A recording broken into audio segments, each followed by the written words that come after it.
también vamos a hablar del control de la glucosa. Esta vez, si bien hemos hablado en el capítulo anterior sobre el control de la glucosa en sangre, de la glucemia, hoy vamos a hablar también, pero introduciendo acá ya el proceso de lo que es la gluconeogénesis o síntesis de nueva glucosa, ¿ya? Sabemos muy bien que muchas células, por ejemplo, el eritrocito no tiene mitocondria, entonces es un órgano, en este caso el eritrocito es una célula netamente dependiente de insulina. Y existen muchos otros, como por ejemplo el músculo en ejercicio intenso, la médula renal, la corteza suprarrenal, los testículos, el cristalino, la córnea del ojo, etcétera, que son, en este caso, tienen células netamente dependientes de glucosa. La glucosa es muy importante en el organismo porque es la principal fuente generadora de energía. Esa energía que permite hacer esos procesos importantes a las células, desde generar catabolismo, porque no olviden en la vía glucolítica, por ejemplo, en la primera fase necesitamos más bien el consumo de ATP y eso hace de que, por tanto, necesite el cuerpo siempre generar la glucosa, ¿ya? ¿Y qué es lo que ocurre entonces con estas células? El cerebro, por ejemplo, necesita glucosa para funcionar, generar ese proceso de neurotransmisión y principalmente cuando el nuevo ser está en ese proceso de crecimiento, diferenciación, es cuanto más energía necesita. Y tenemos periodos largos en los cuales nosotros no podemos consumir en los alimentos. Por ejemplo, durante el estadio de quedarnos dormidos casi durante 8 horas, ¿no es cierto? Entonces no hay un consumo de energía, porque bien sabemos que se almacena en forma de glucógeno en el riñón y en el músculo y en el hígado. En realidad, esta molécula, este polímero que libera glucosa en esas situaciones, pero cuando necesitamos hacer ejercicios mucho más intensos o el periodo de ayuno es mucho más largo, entonces, como el caso de las 8 horas, ya el glucógeno no va a ser suficiente para aportar la glucosa. Entonces, necesitamos generar esa energía para esas células glucodependientes y es a través del proceso de gluconeogénesis que nuestro organismo genera esa glucosa. ¿Qué rol juega esta vía de producción de nueva glucosa? Generar glucosa, principalmente cuando en ayuno prolongado, ¿ya? Otra función importante es que la glucemia, sabemos muy bien, tiene que mantenerse dentro de un rango 70 a 95 de acuerdo a la Organización Mundial de la Salud y necesitamos entonces que el organismo mantenga esos niveles y principalmente cuando estamos en una situación de inanición, por ejemplo, significa que no nos alimentamos durante muchas horas y varios días, durante una huelga de hambre, por ejemplo. Entonces, ahí este proceso va a permitir mantener los niveles de glucosa en sangre. Y otra función muy importante de la vía glucolítica es eliminar y depurar algunos sustratos. Por ejemplo, el lactato que se produce en glucólisis anaerobia, principalmente esto se produce en el músculo cuando hay un ejercicio intenso o en los eritrocitos porque son netamente dependientes de esta vía para generar su energía. Y también el glicerol que viene de la degradación de los triglicéridos en el tejido adiposo. Esto generalmente cuando se da, cuando hay un ayuno muy prolongado o en situaciones de inanición. Si nosotros no tenemos fuente de hidratos de carbono, lo que hace el cuerpo es utilizar la otra fuente que es la lipólisis, es decir, la degradación de los triglicéridos. Y eso que libera ácidos grasos más glicerol.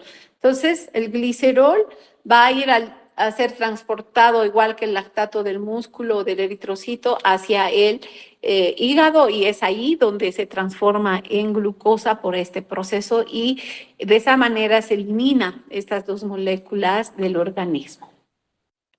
Sabemos muy bien que si hay fallas en este proceso, esto puede ser mortal, porque el organismo necesita glucosa para muchas funciones, ¿ya? Es decir, ¿qué es lo que genera esa falla en la gluconeogénesis? Una hipoglicemia.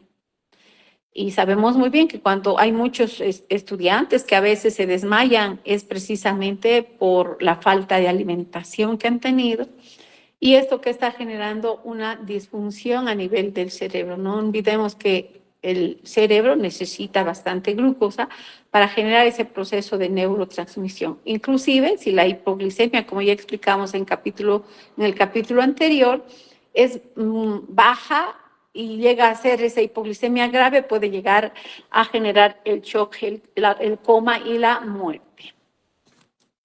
También sabemos que si no hay un control de esta vía, y esto es el caso de la diabetes, ¿no? ¿Qué pasa en estos, principalmente diabéticos de tipo 1? No generan insulina y por tanto no va a haber ese proceso de regulación, porque la insulina lo que hace es inhibir esta vía, ¿ya? Entonces, eso va a ir a generar una hiperglucemia, y esa hiperglucemia en el cuerpo puede generar cambios dañinos. Sabemos muy bien que el incremento de glucosa en elevada concentración aumenta la osmolaridad, en este caso de los líquidos corporales, eso que genera una alteración en el flujo sanguíneo. Por ese proceso de hiperglicemia se va a incrementar la acidosis intracelular. No olvidemos que los cambios de pH en realidad hasta pueden ser fatales. Entonces, generalmente en los diabéticos se produce una hipercetonemia, es decir, mayor producción de cuerpos cetónicos, mayor producción de piruvato lactato por la elevada concentración de glucosa que se tiene, mayor producción, en el caso 2, por ejemplo, de ácidos grasos, ¿no? Entonces, también esta hiperglucemia va a generar los radicales libres, y ya hemos explicado en los capítulos anteriores que estas moléculas que se generan producen muchos daños, ¿no? Muchos daños, por ejemplo, el radical peróxido nitrilo, el óxido nítrico, puede ir a generar daño endotelial, eso sangrado, trombos, puede alterar el sistema inmunitario, producir procesos inflamatorios, puede también alterar la coagulación sanguínea y generar una serie de cambios y enfermedades, ¿no? Y sobre todo, en el caso de la diabetes tipo 2, acá, por ejemplo, la tipo 2 se da por también un descontrol, porque si bien se puede producir la insulina, pero no actúa porque hay un daño a nivel de sus receptores, como que si no tuviéramos esa molécula en el cuerpo. Esta vía en realidad se lleva a cabo en dos tejidos principalmente, en el hígado y en el riñón, pero también ya se ve que el intestino hace gluconeogénesis, aunque en menor proporción, ¿ya?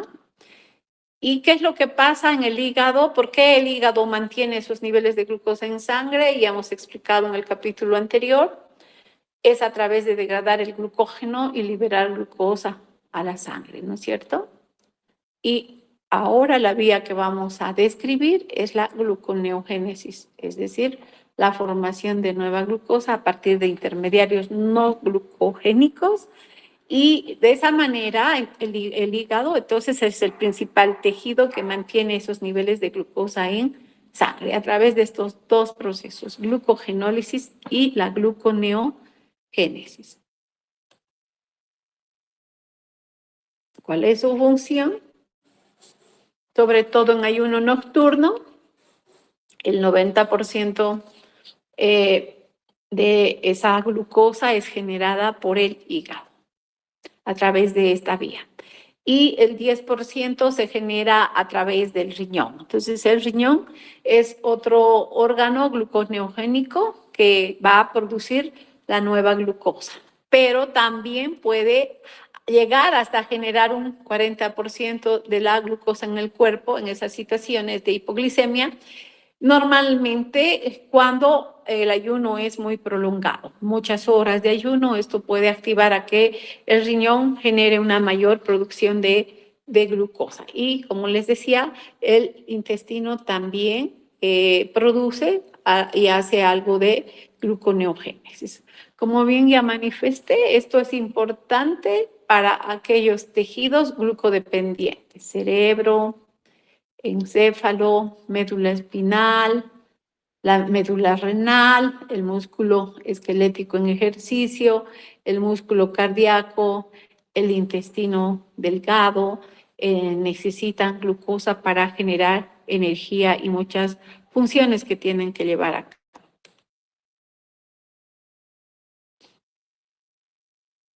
¿Qué precursores generan esta nueva glucosa en el cuerpo? Son los precursores no glucídicos. ¿Y en qué situación nuestro organismo produce eso? En condiciones de ayuno. ¿Y cuáles son estos? El lactato, el glicerol, el propionato, el piruvato y aminoácidos gluconeogénicos. Hay muchos, por ejemplo, el aspartato, el glutamato, ahí tenemos a la prolina, a la arginina, la glutamina, la asparagina. Son netamente gluconeogénicos los que acabo de mencionar, porque también tenemos dentro de estos a los mixtos. ¿Por qué decimos mixtos? Porque no solamente pueden generar cuando se catabolizan glucosa, sino también generar cuerpos cetónicos. Entonces, vemos acá que los aminoácidos que vienen de la degradación de proteína pueden ir a generar glucosa, azúcares. El glicerol, ya dijimos, que viene de la degradación de los triglicéridos, y el lactato, que viene de la glucólisis anaerobia, serían los principales precursores gluconeogénicos. Es decir, a partir de estas biomoléculas, ¿qué es lo que el cuerpo genera? Glucosa. Y glucosa puede transformarse en otras biomoléculas también, almacenarse, por ejemplo, en ese polisacárido, que en este caso es el glucógeno. Y eso es lo que hace cuando se activa mucho esta vía, va a ir a almacenarse esa glucosa como glucógeno.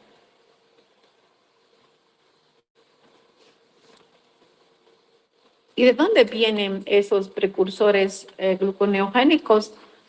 El glicerol viene de la degradación de los triglicéridos.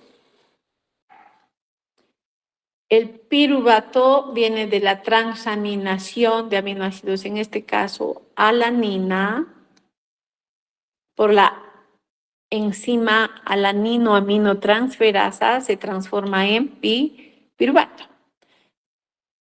Y alanina prácticamente viene de la degradación de proteínas musculares, y el piruvato por transaminación produce alanina y eso transporta hacia el hígado en realidad esa energía para ir a sintetizar la glucosa.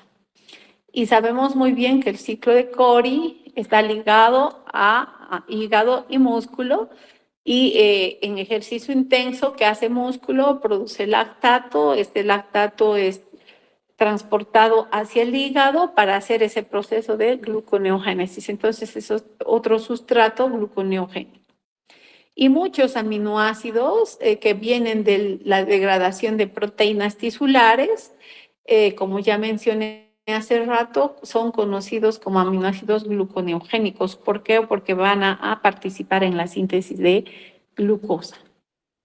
Glutamina, aspartato, arginina, glutamato, asparagina. Entonces son todos esos aminoácidos, y principalmente dentro de estos estamos hablando de la glutamina, el glutamato, el aspartato, entre los aminoácidos gluconeogénicos. Y otra molécula que también participa como precursor gluconeogénico es el propionato. Esta molécula tiene 3 carbonos y deriva de la degradación de ácidos grasos de cadena impar, entra al ciclo de Krebs transformándose en succinilcoenzima A y generando glucosa. Entonces, son varios esos sustratos que posteriormente van a terminar en el hígado o en el riñón, en este caso, transformándose en glucosa por ese proceso de gluconeogénesis. La gluconeogénesis en realidad viene a ser la inversa de la vía glucolítica, pero con algunas modificaciones. Sabemos que si recordamos la glucólisis, la glucosa a través de varias reacciones se transforma ¿en qué? En piruvato. Y dentro de estas tenemos algunas reacciones que son irreversibles. Por ejemplo, esta no puede revertir a fosfonolpiruvato, por tanto, tiene que hacer otras reacciones para hacer que piruvato nuevamente genere fosfonolpiruvato y haga la inversa de la vía glucolítica, usando las mismas enzimas, pero no así en puntos donde, por ejemplo, aquí es otra reacción irreversible y ahí actúa la fructosa 1,6-bifosfatasa en el lugar de la fosfofructosinasa, porque si recordamos, esta reacción en la vía glucolítica es irreversible. Por tanto, estas enzimas que están actuando en esas reacciones irreversibles son las que controlan estos procesos. Otra reacción irreversible era la que catalizaba la exocinasa. Por tanto, ahí necesitamos la presencia de otra enzima y es glucosa 6-fosfatasa. Por tanto, esta vía es la inversa de la glucólisis con modificación. Por ejemplo, en este punto, el paso de piruvato a fosfonolpiruvato hace de que use estas dos enzimas ese proceso, la piruvato carboxilasa y la fosfonolpiruvato carboxisinasa.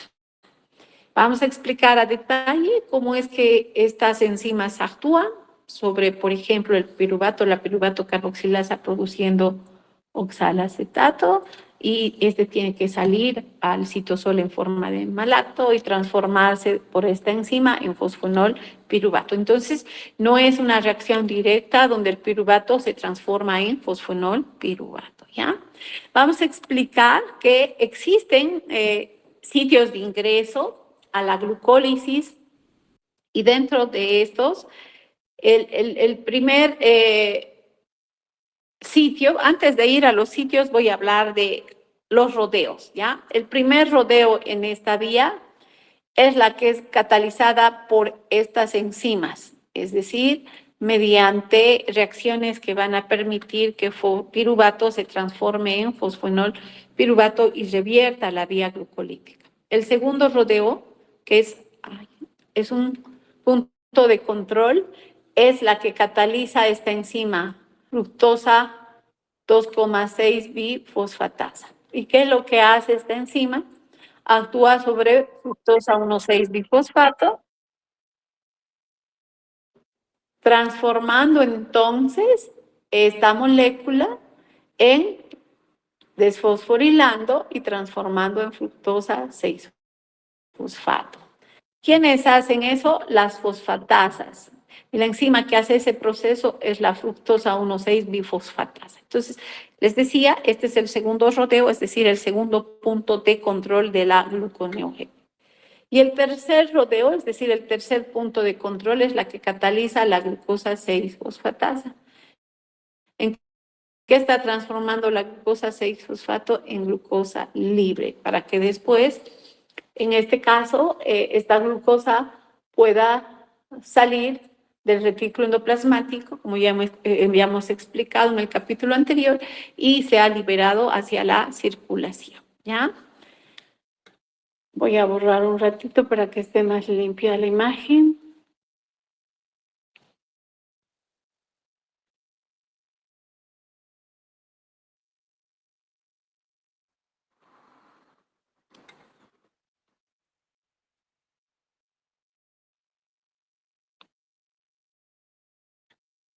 Entonces, Vamos a explicar cuáles son esos sitios de ingreso a esta vía, es decir, estoy hablando de la glucólisis inversa o de la gluconeogénesis, y para generar, en este caso, glucosa. Hemos explicado que la lipólisis que hace en el tejido adiposo degrada los triglicéridos, y cuando hablo de triglicérido es el glicerol, esta molécula de 3 carbonos con 3 oxidrilos y esterificado a 3 ácidos grasos, 1, 2, 3. Entonces, cuando se degrada por la lipasa sensible hormona en el tejido adiposo esta molécula, produce ¿qué cosa? Ácidos grasos y también produce glicerol. 3 ácidos grasos más un glicerol es el producto de la lipólisis en el tejido adiposo.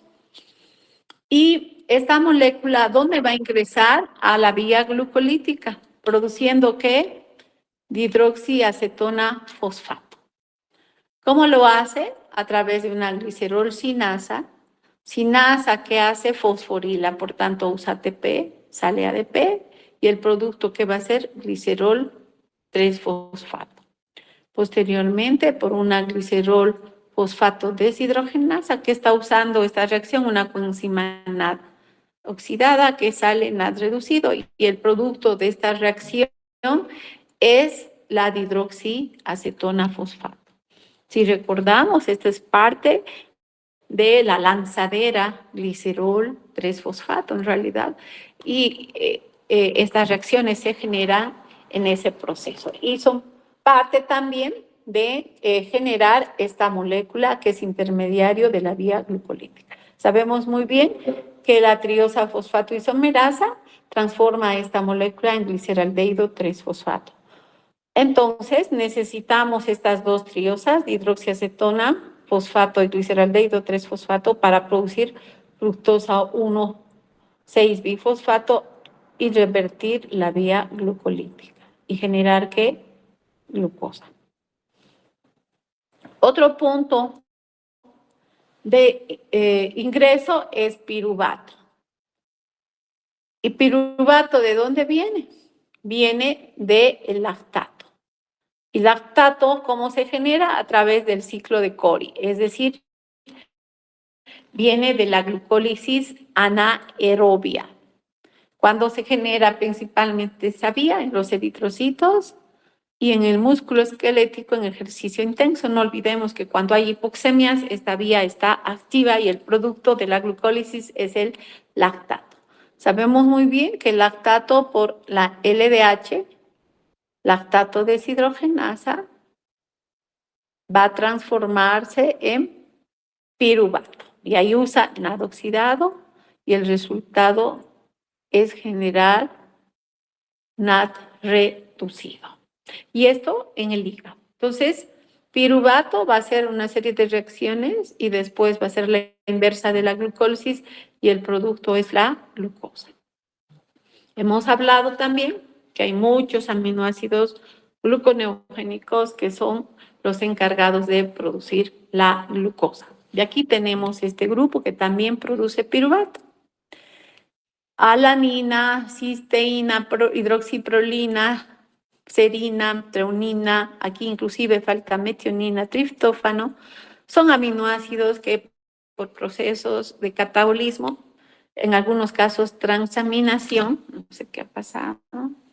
Esto va a ir a generar como producto piruvato. Entonces, ¿de dónde vienen estos aminoácidos? Del catabolismo de proteínas. Y estos van a ir a generar, al producir glucosa, piruvato, por esta vía, la producción de glucosa. ¿Qué otros aminoácidos pueden generar glucosa? Estos: arginina, glutamina, glutamato, histidina y prolina son aminoácidos que al degradarse generan el intermediario en el ciclo de Krebs conocido como alfa-cetoglutarato. Entonces, esta molécula es parte de ¿qué? Del ciclo de Krebs. ¿Y en qué termina? En oxalacetato. Y ese es el otro punto de ingreso en realidad como oxalacetato. Luego, ¿en qué se va a transformar? Fosfenol piruvato. ¿Y qué está haciendo? La inversa de la glucólisis, y todos esos están produciendo glucosa. Tenemos valina, treonina, metionina e isoleucina, estos que acabo de mencionar, en el ciclo de Krebs producen la molécula de succinil, coenzima A. ¿Y qué es? Un intermediario ¿de dónde? Del ciclo de Krebs. Por tanto, al degradarse las proteínas que generan estos aminoácidos y estos que están produciendo esa molécula que es intermediaria del ciclo de Krebs. Tenemos incluso acá otros como asparagina, que se transforma en aspartato por la asparraginasa, aspartato transamina por la aspartato aminotransaminasa. Es una transaminasa. ¿En qué? En oxalacetato. Entonces, todo este grupo de aminoácidos que acabo de mencionar, este grupo grande que producen intermediarios del ciclo de Krebs, o estos dos, como es la asparagina y el aspartato, que están generando finalmente el oxalacetato. Y sabemos muy bien que esta molécula, cuando incrementa su concentración en el ciclo de Krebs, inhibe este ciclo y va a salir a generar y producir, ¿qué cosa? Glucosa, ¿ya? Entonces, estamos hablando de esas moléculas, glicerol, estoy hablando de lactato y varios aminoácidos que participan en ese proceso de gluconeógenesis. ¿Hay alguna pregunta acá, alguna duda, alguna consulta?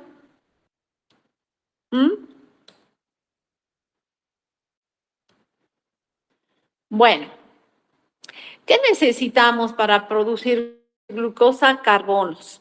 Entonces necesitamos generar ese flujo de carbonos, ¿no?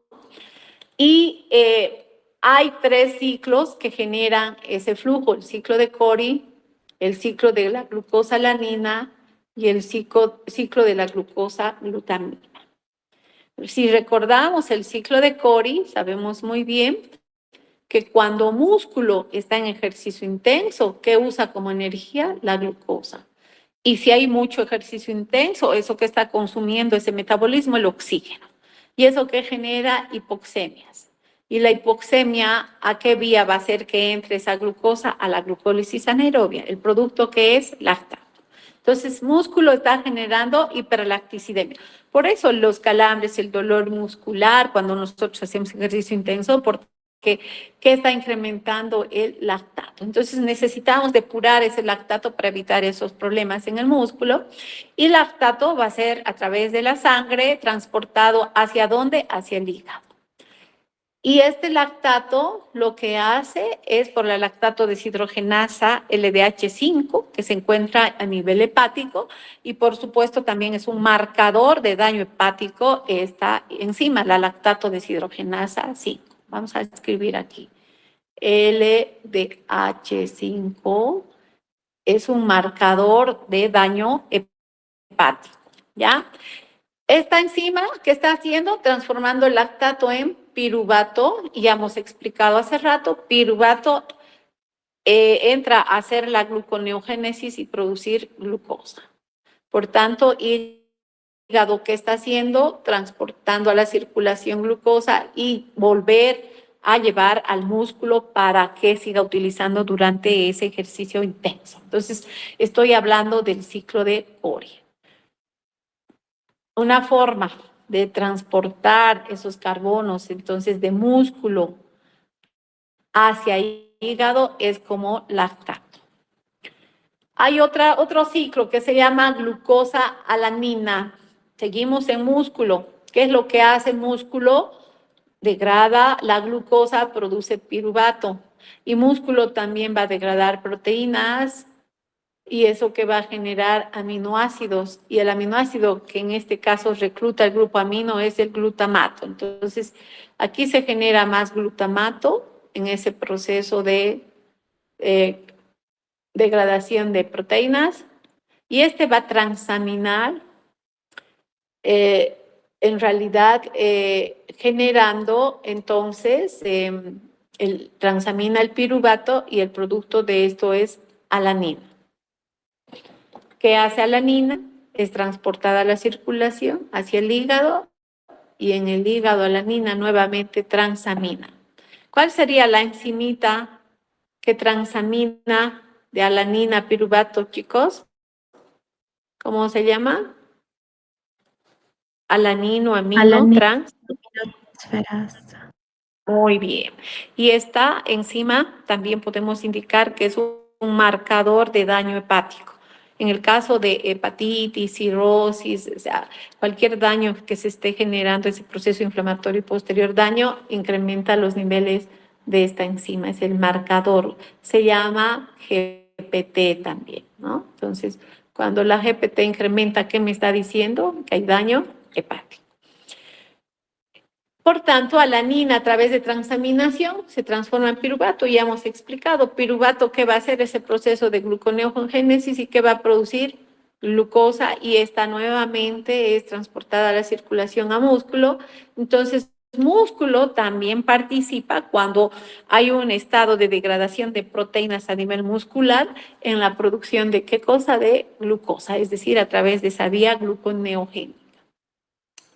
Y tenemos al ciclo de la glucosa glutamina. No olvidemos que acá la glutamina es un aminoácido, puede transformarse en glutamato por desaminación, en alfa-cetoglutarato. ¿A qué ciclo estoy entrando? Al ciclo de Krebs. Esto hace de que alimente el ciclo de Krebs e incremente los niveles de ¿qué? De oxalacetato. Y oxalacetato tiene que salir al citosol y lo hace como malato y en el citosol por la malato deshidrogenasa se transforma en oxalacetato y por la fosfenolpiruvato carboxicinasa en fosfenolpiruvato y esto que está haciendo la inversa de la glucólisis produciendo glucosa, es decir, la gluconeogénesis. Sabemos muy bien que esa glucosa después haciendo glucólisis que produce piruvato y piruvato por la piruvato carboxilasa que está incrementando los niveles de oxalacetato y esto que va a ir a ser gluconeogénesis. Entonces, muy importante la relación para este proceso entre dos tejidos. Acá tenemos entre hígado y músculo. ¿Qué es lo que hacen estos dos? Están participando en el ciclo de Cori, como ya hemos explicado, y este está ligado a el transporte de carbonos de músculo hacia el hígado a través de la forma de lactato para hacer ese proceso de gluconeogénesis y producir en este caso la glucosa y exportar nuevamente a músculo. Y el otro, en resumen, viene a ser que la degradación de aminoácidos que está generando alanina y esa alanina es transportada al hígado y esta por transaminación produce piruvato y está nuevamente en glucosa y esta es exportada hacia el músculo. Entonces estoy hablando de un ciclo, del ciclo de la glucosa glutamina. Es muy importante entonces ese proceso de interacción entre estos dos tejidos, músculo e hígado, para que generen ese proceso de gluconeogénesis. Alanina, en realidad este ciclo contribuye con un 6 a 8% de la glucosa plasmática durante el ayuno nocturno. En cambio, glutamina va a contribuir en un 3 a 7% la glucosa plasmática durante el ayuno nocturno. Y el principal sustrato que aporta glucosa es el lactato en realidad. Entonces, vemos acá que explicando esos ciclos, alanina, lactato, en que se transforma, alanina por transaminación en piruvato y lactato por el lactato deshidrogenasa en piruvato. Piruvato, ¿dónde está? En el citosol. ¿Dónde tiene que ingresar para generar los procesos, en este caso metabólicos? A la mitocondria. ¿A través de qué? De una proteína transportadora. Y piruvato, bien sabemos que por la piruvato deshidrogenasa se transforma en acetil coenzima A. Y esta puede incrementar también la concentración, pero en este caso no es a través de piruvato acetilcoenzima A, porque vemos que esta enzima está inhibida. Entonces, ¿qué es lo que está alimentando y generando acetilcoenzima A? La lipólisis, la degradación de triglicéridos. Estos que generan ácidos grasos y esto que está produciendo beta oxidación, ¿ya? Y la beta oxidación va a ir a generar producción de acetilcoenzima. Cuando esta molécula incrementa su concentración, ¿qué inhibe?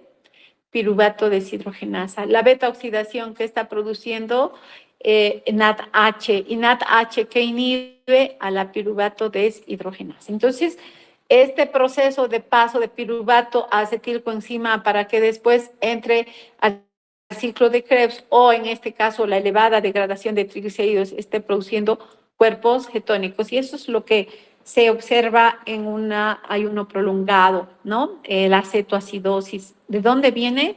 De la degradación de triglicéridos. Por eso las dietas cetogénicas, ¿no? ¿En qué consiste? En ayunar entre 8, 10, 12 horas inclusive, porque eso que está estimulando la degradación de nuestros depósitos de grasa, de los triglicéridos, y la producción de ¿qué? De cuerpos cetónicos. Por eso el nombre de dieta cetogénica. Entonces, este proceso que está elevando, repito, la concentración de NADH y la concentración de acetilcoenzima y estas moléculas que inhiben la piruvato deshidrogenasa. Entonces, se está evitando que piruvato entre, porque después esta molécula, ¿dónde va a ingresar? Al ciclo de Krebs, ¿verdad? Está evitando que entre al ciclo de Krebs a generar energía, sino más bien piruvato va a ir a producir ¿qué? A través de este proceso la glucosa. Entonces, es importante que alanina y lactato, al transformarse en piruvato, esta molécula tiene que ser transportado a la mitocondria. Por tanto, este proceso de gluconeogénesis necesita de la mitocondria, necesita del citosol y en esta última reacción necesita del retículo endoplasmático, ¿ya? Entonces, necesita citosol, necesita de la mitocondria y necesita del retículo endoplasmático. ¿Qué es lo que le pasa al piruvato acá? Por una carboxilasa, piruvato carboxilasa, este piruvato que tiene 3 carbonos, se está transformando en oxalacetato que tiene 4 carbonos. En ese proceso, si recordamos vitaminas, la biotina es la BH o B7, B8. Esta va a participar como coenzima de esta enzima, generando ese proceso de carboxilación. ¿Y qué usa? Dióxido de carbono. Sabemos muy bien que este dióxido de carbono viene ¿de dónde? Del ciclo de Krebs, de los procesos oxidativos del ciclo de Krebs, que también este ciclo genera ATP y esto va a producir ADP más fósforo inorgánico. Entonces, el producto de la carboxilación de piruvato es el oxalacetato. Y oxalacetato sale de 2 maneras. Sale como malato y sale como aspartato. Pregunto, ¿el oxalacetato cómo se transforma en aspartato? Hace rato ya hemos explicado. ¿Cuál es el proceso que genera a que oxalacetato se transforme en aspartato? La transaminación. Muy bien. La alaninoaminotransferasa aquí, la LAT, está generando ese proceso y produciendo este aminoácido. Este, a través de la lanzadera malato-aspartato, sale hacia el citosol. Y también malato, ¿ya? Malato sale en este caso. Y malato en el citosol, por la misma enzima malato deshidrogenasa, que es parte del ciclo de Krebs, se transforma en oxalacetato. Pero en este caso, la enzima malato deshidrogenasa ya no es mitocondrial, sino es citosólica. ¿Qué usa esa reacción? NAD oxidado, que genera NAD reducido. Estamos hablando de la misma reacción, la última del ciclo de Krebs, pero ya no en el citosol, sino, en la mitocondria, sino en el citosol.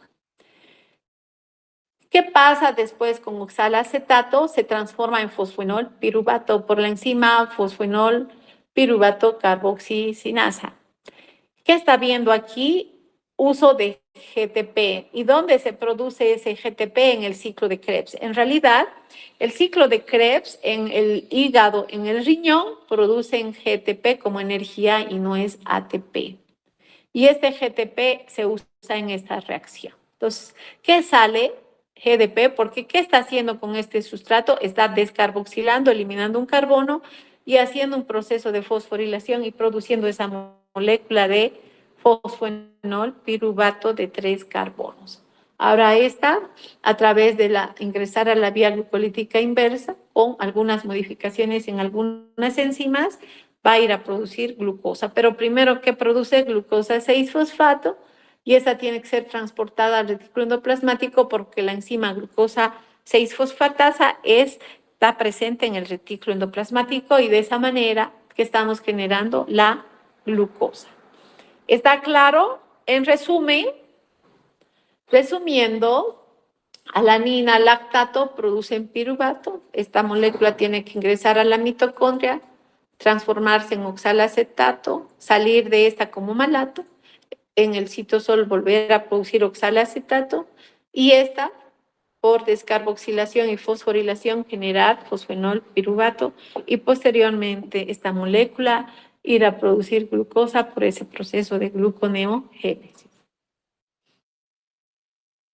Entonces, ahí hemos explicado cómo, tal vez vuelvo, alanina y lactato están haciendo ese proceso gluconeogénico. Algo muy importante, si la vía glucolítica en este caso está inactiva, la gluconeogénesis, ¿cómo está? Activa.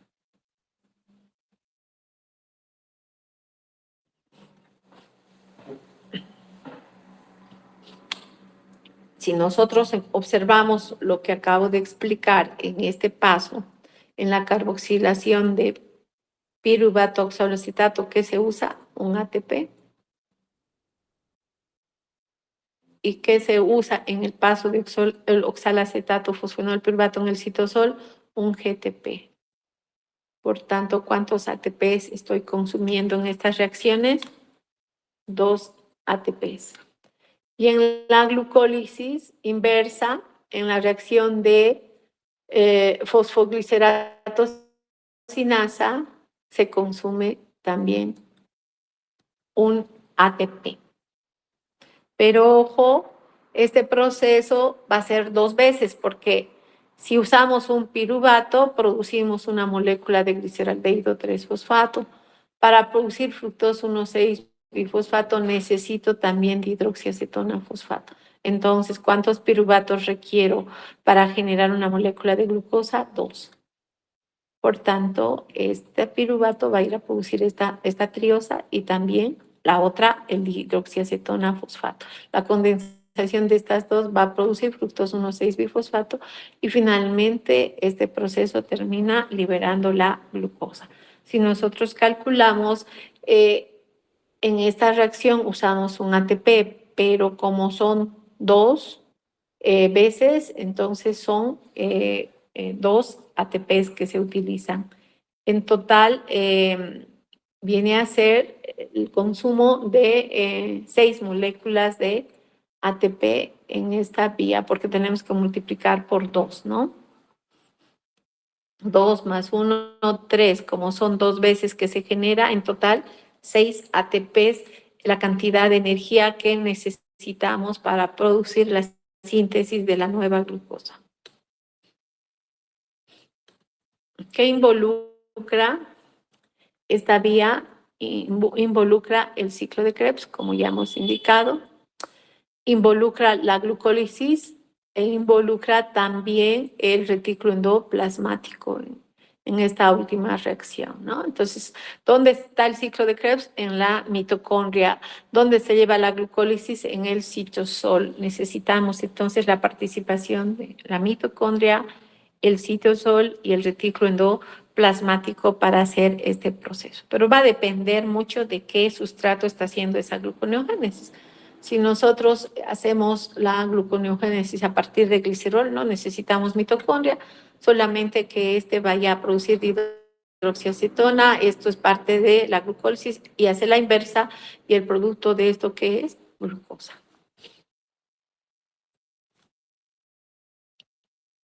Y no olvidemos entonces, necesitamos controlar estos procesos a través de estas enzimas. ¿Cómo se llama?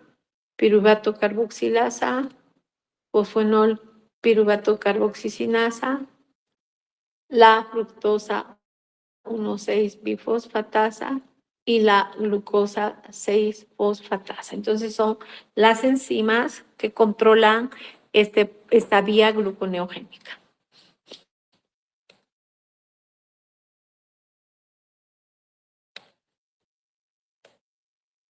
Entonces, recordando qué es lo que pasa con el piruvato, tiene que ingresar ¿dónde? Al ciclo de Krebs. Y a través de la piruvato carboxilasa se transforma en oxalacetato. Sabemos muy bien que si esta molécula incrementa en su concentración, va a inhibir a la citratosintasa. Entonces, ¿qué estamos inhibiendo? El ciclo de Krebs. Y esta molécula, ¿qué va a hacer? Transformarse en malato por la malato deshidrogenasa. Y malato, al revés estoy haciendo, salir hacia el citosol. Y por la malato deshidrogenasa transformarse en oxalacetato.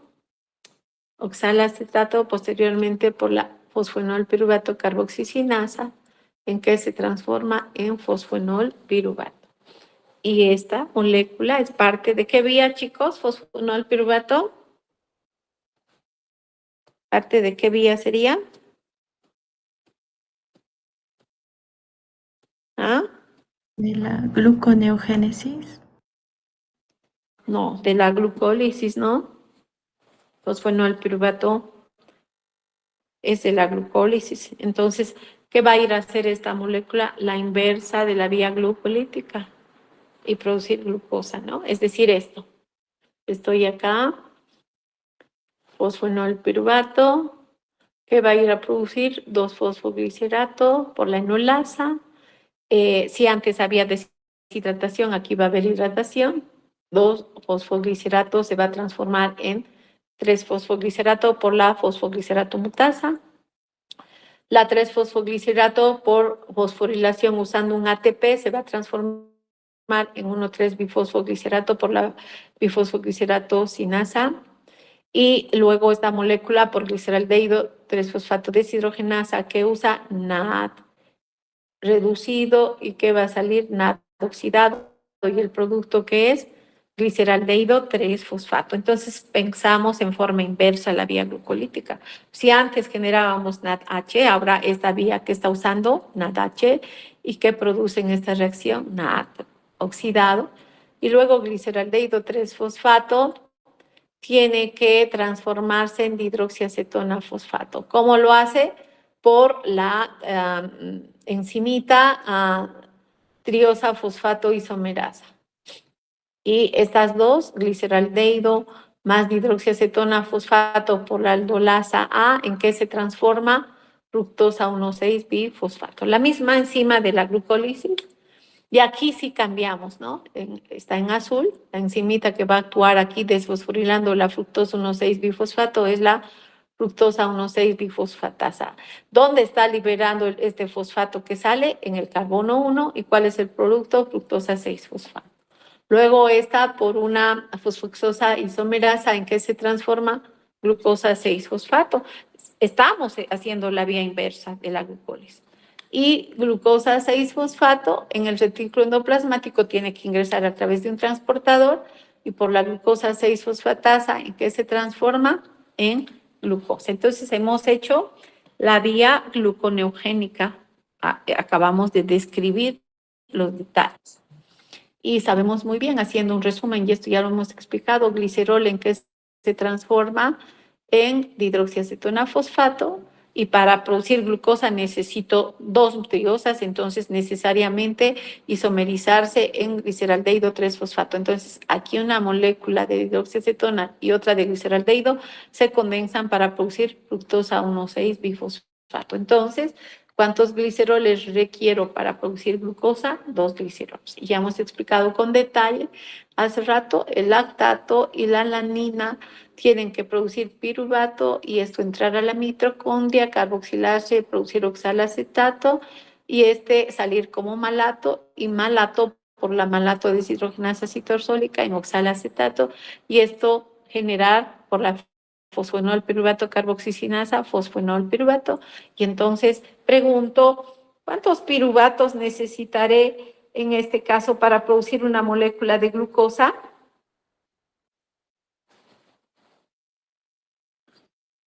¿Mm? ¿Cuántos piruvatos necesito? ¿Cuántos carbonos tiene el piruvato?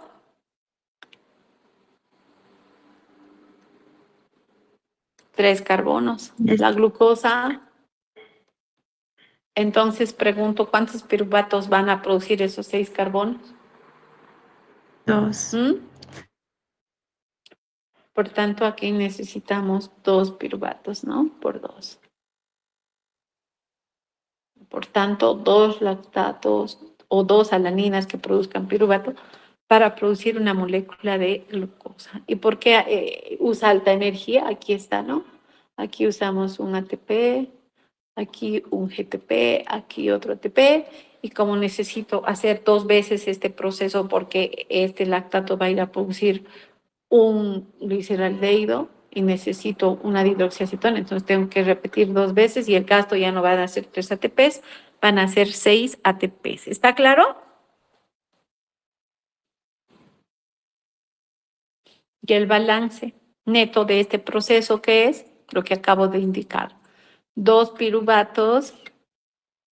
¿Cuántos ATPs usan? 4 ATPs, 2 GTPs, 2 NADs reducidos, 2 hidrógenos, 4 moléculas de agua para producir ¿qué?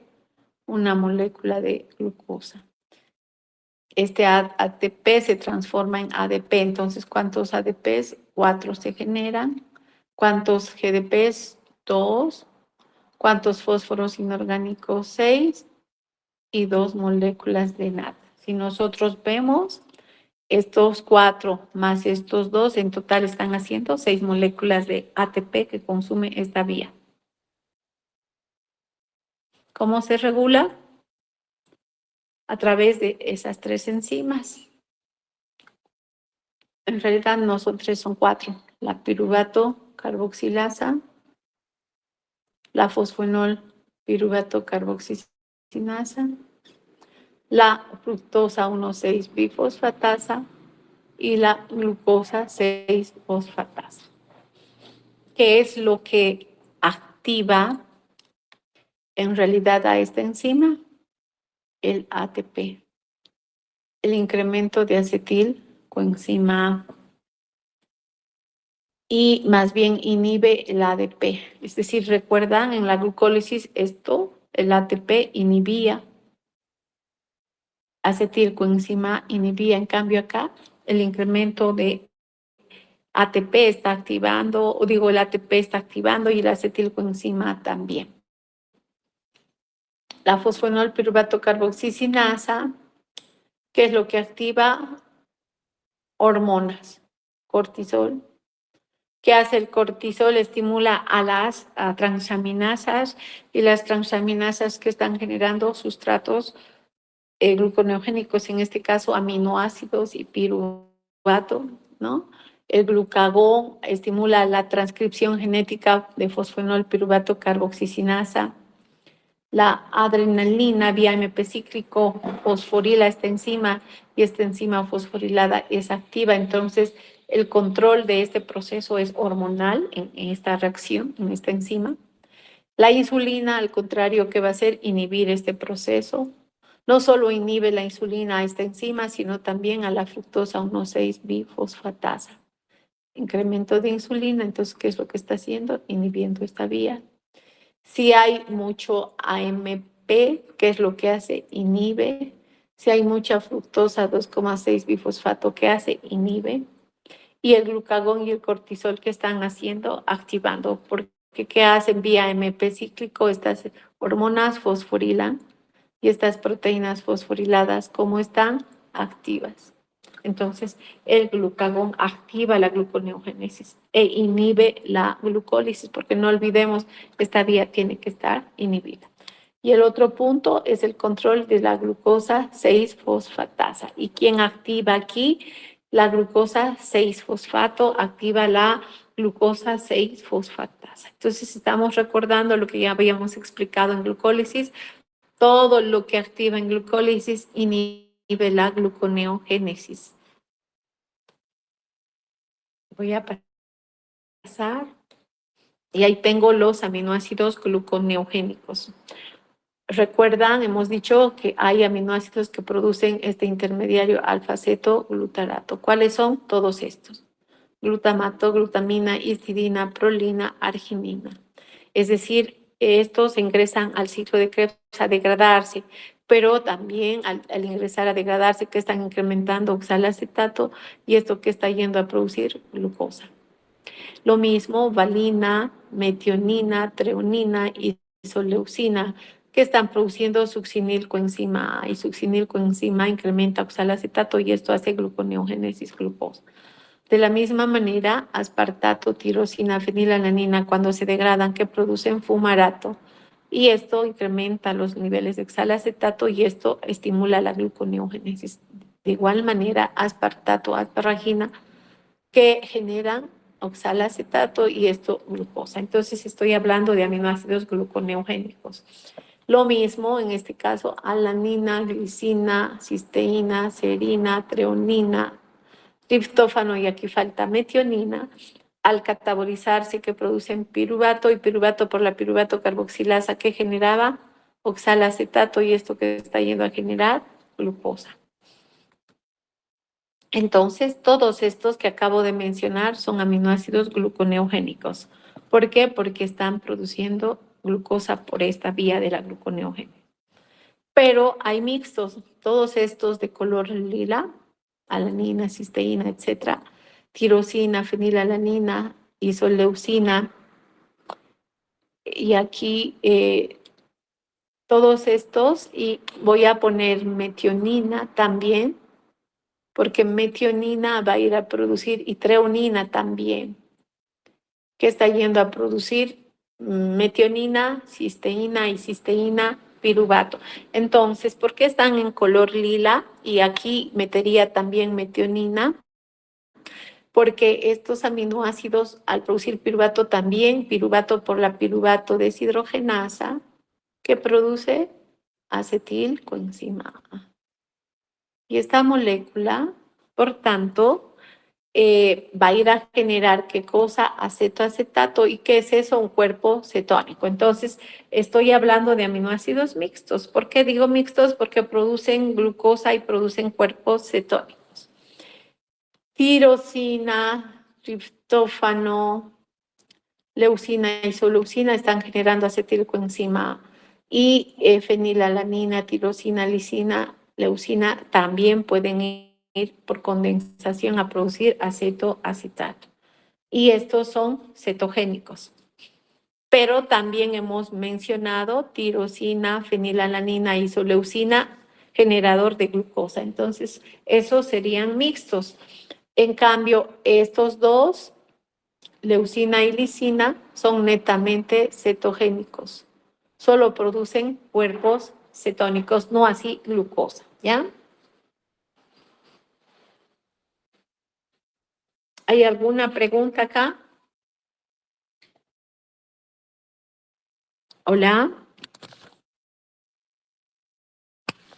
¿No hay preguntas? Ahora todo bien.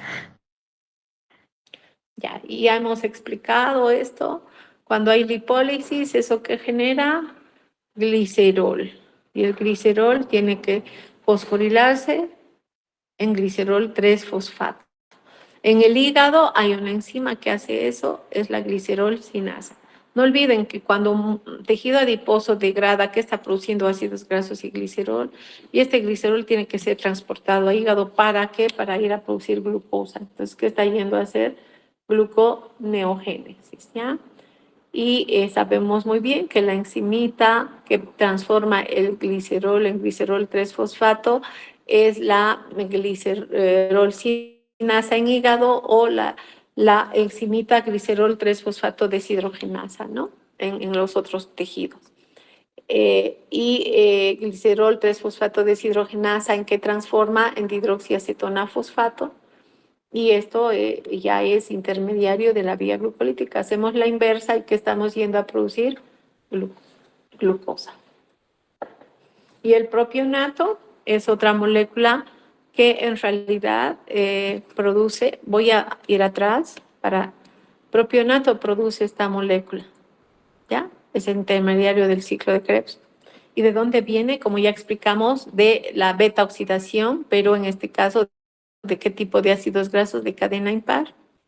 Viene de la degradación de la isoleucina y de la cadena lateral del colesterol. Entonces, esta biomolécula que va a ir a producir esa molécula de succinilcoenzima en el ciclo de Krebs, y lo hace a través de varios procesos. Necesita una acilcoenzima sintasa para transformar propionato en propionilcoenzima. Aquí esta reacción está haciendo un gasto de 2 moléculas de ATP. Ven, necesitamos magnesio. Magnesio es muy importante. Y propionilcoenzima, por la propionilcoenzima carboxisilasa de metilmalonilcoenzima, que está usando biotina, está usando dióxido de carbono para ese proceso y agua de carboxilación. Luego hay una racemización, pasa la forma D a la forma L, y por una mutasa y mediante la acción de la vitamina B12 que está usando succinilcoenzima.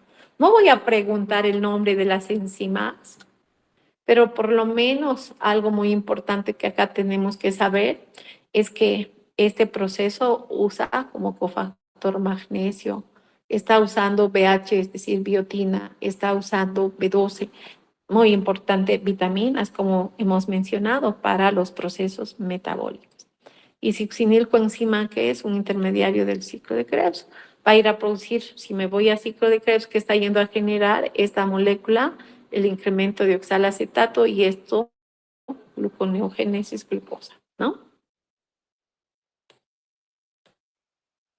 Y algo muy importante, los ácidos grasos cuando se degradan, los de cadena par que producen acetilcoenzima, ¿a través de qué proceso?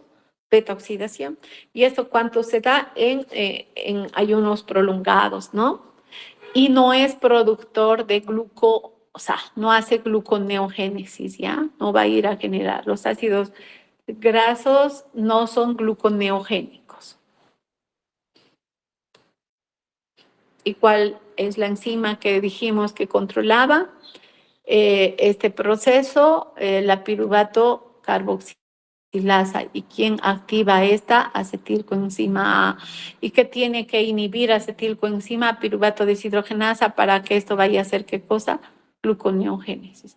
Y fosfonol piruvato carboxisinasa, ¿por quién es activado? Por cortisol, por glucagón, por adrenalina, por magnesio. ¿Y quién inhibe? ADP e inhibe insulina.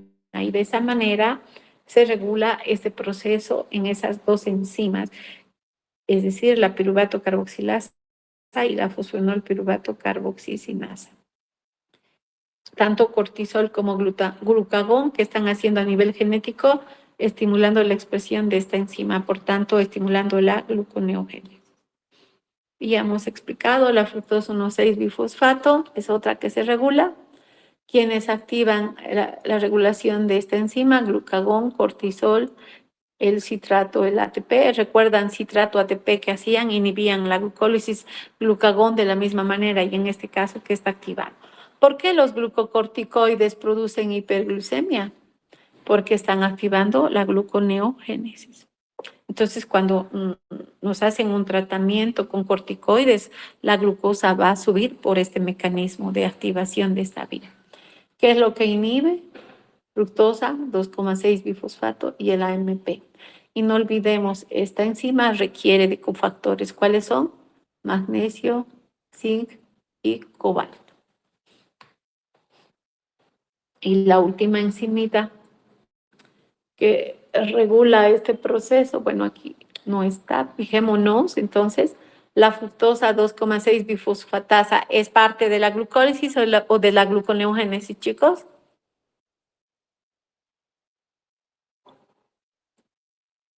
La fructosa 1,6 bifosfatasa es enzima de la glucólisis o de la gluconeogénesis.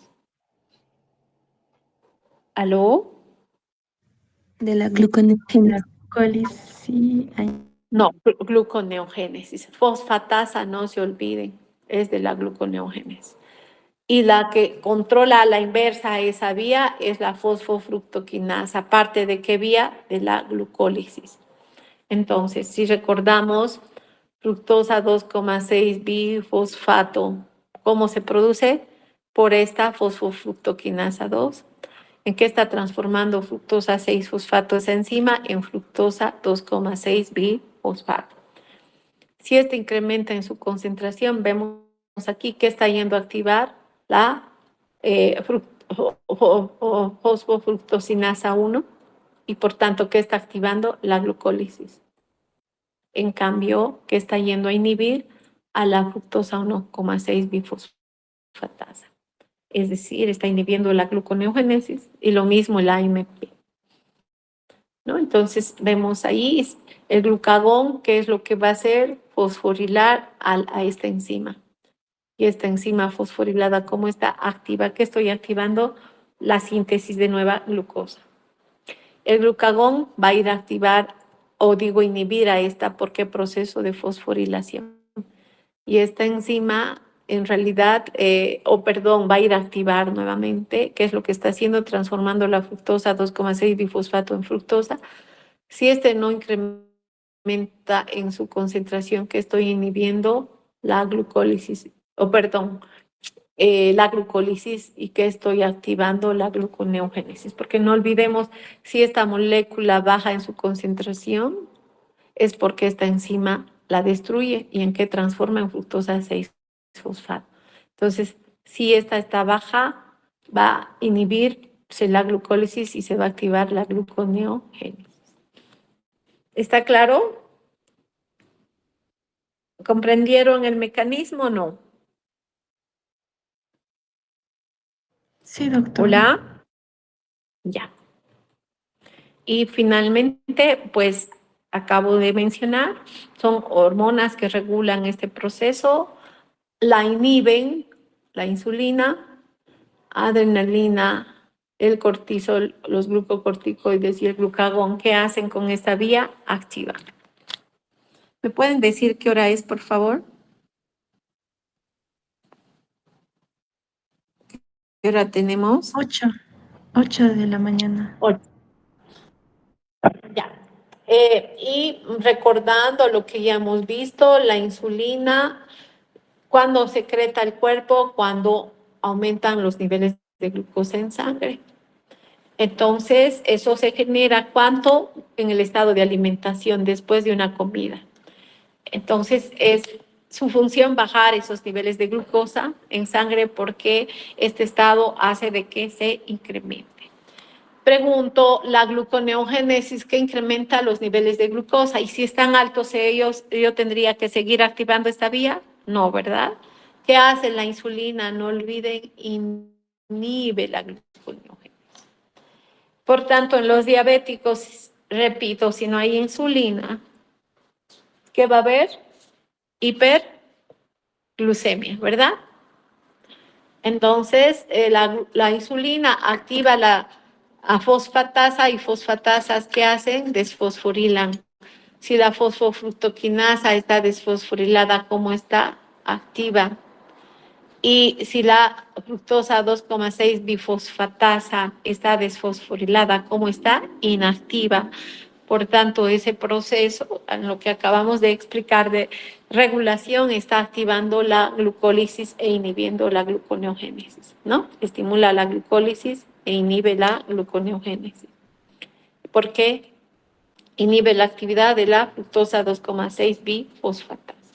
Entre otras funciones, aumenta la permeabilidad celular de la glucosa, es decir, hace de que se transporte a través de GLUT4 a tejido adiposo y tejido muscular la glucosa y de esa manera baja los niveles.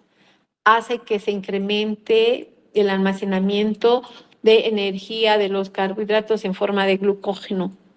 En el músculo va a hacer que entre glucosa para almacenarse en forma de glucógeno, estimula en el hígado la síntesis de glucógeno, estimula la síntesis de grasas, de triglicéridos, estimula la síntesis de proteínas. Ya hemos explicado, es una hormona anabólica. Disminuye la lipólisis, disminuye la degradación de proteínas y aumenta la síntesis de ADN y RNA, es decir, aumenta en este caso la síntesis de proteínas, muchas, exocinasa, glucogenosinasa, fosfatasas, fosfodiesterasas, ahí tenemos el factor de crecimiento dependiente de insulina, estimula la expresión o la síntesis de su propio receptor. Entonces, la insulina tiene muchas funciones. Y vamos a continuar la próxima clase. Termino aquí, chicos. Prefiero dejar acá para después hablar de cómo regula el glucagón esta vía y cómo mantiene los niveles de glucosa en sangre en estado de ayuno, ¿no? Porque aquí lo que queremos es aumentar los niveles de glucosa en sangre y eso es lo que va a hacer el glucagón. Si no hay preguntas, que les vaya bien, que tengan un buen día. Hasta luego.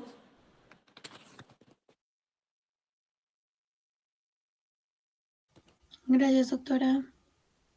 Hasta luego, doctora. Gracias. Hasta luego, buen día.